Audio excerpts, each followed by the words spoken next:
Like not only the CGI stuff, but the content. You seem to be throughout all of your writings, not just the Infinity Gauntlet, but you're a little bit fixated on death.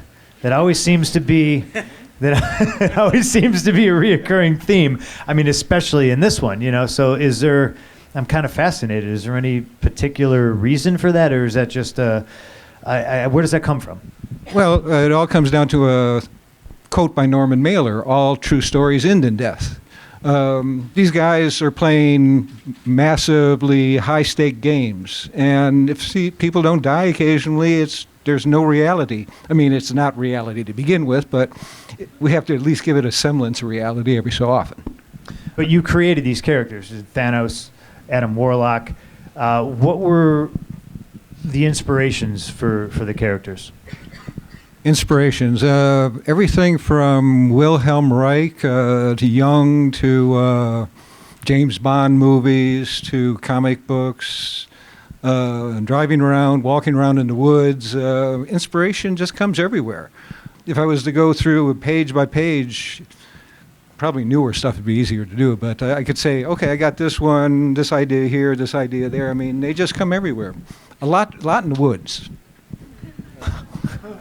And when inspiration strikes you, you're kind of the person who would like take a note, or you just keep it all up in your head? I try and get it down as same as I can, but I'm not one of those folks who keep a pad next to the bed or anything. So I lose a lot of ideas that way, especially in the middle of the night. Well, now we have smartphones, so now you can just write it all down in your notes, which is still something I don't do. Yeah, I should do that, but I'd probably get killed because I usually have somebody sleeping next to me, and they wouldn't appreciate me doing the dictaphone thing while she's trying to rest. I get that too.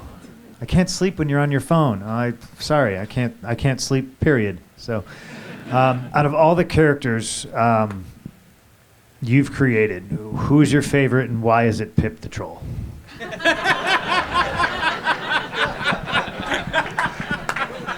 Because I want to kind of preface this with, I'm co-writing Drax. Pip was one of the guys I really wanted to use. So they're like, we're cool with it, but there's one thing. He doesn't smoke anymore. You can't. I hate that.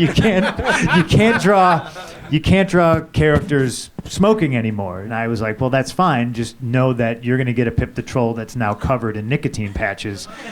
So I got to do that, which was one of the more exciting things that they said yes to, which I was kind of shocked about. For some reason, I don't know why, I loved Pip the Troll. I loved him. Absolutely loved him. What was the inspiration for that? Well, he's everything that, well, I wouldn't want to do, but I probably have done in some more embarrassing moments.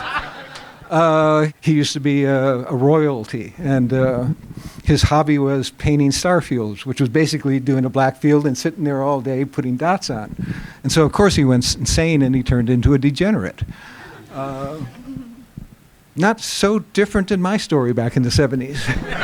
That's actually what I was getting at. He's supposed to be based on Jack Kirby. Oh, okay. I kind of assumed that there was somebody, and I thought maybe you, that was a little bit of a reflection of Pip, but... The cigar is Jack Kirby. Everything else is... Jack never did any of that stuff. He was a gentleman.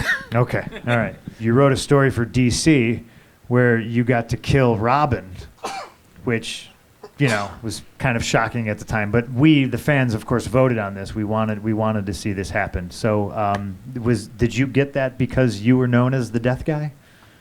No, I got that because I thought going out and fighting crime in a gray and black outfit while you send out a kid in primary colors was kind of like child abuse.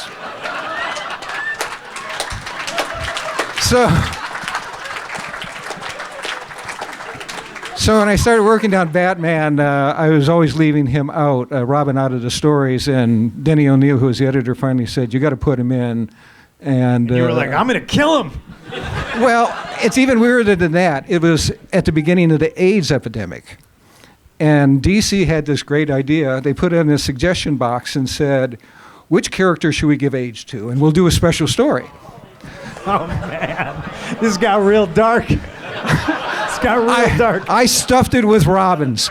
Every day I was sticking robins in there. But they recognized my handwriting and they threw all the robins out. And Jimmy Olsen won. And then they found out the actor who was playing Jimmy Olsen in those Superman movies was gay, and they abandoned the whole project. Whew! So that's that's the origin of that particular tale. Wow. I got more than I bargained for with that one. That is fantastic. Wow.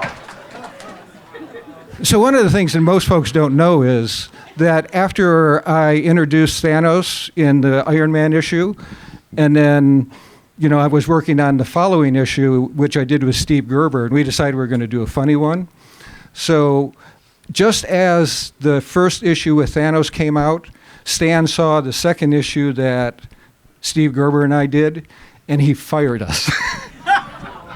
He thought, this is the worst Iron Man story ever done. It had Rasputin and that, so he fired us. Bring Stan in here. Stan. Be like, why'd you fire my boy Jim? What's going on? Oh, Stan and I were always at loggerheads. Howard Chaykin and I did a Nick Fury story where he's embezzling money from S.H.I.E.L.D. to pay for an infinity formula.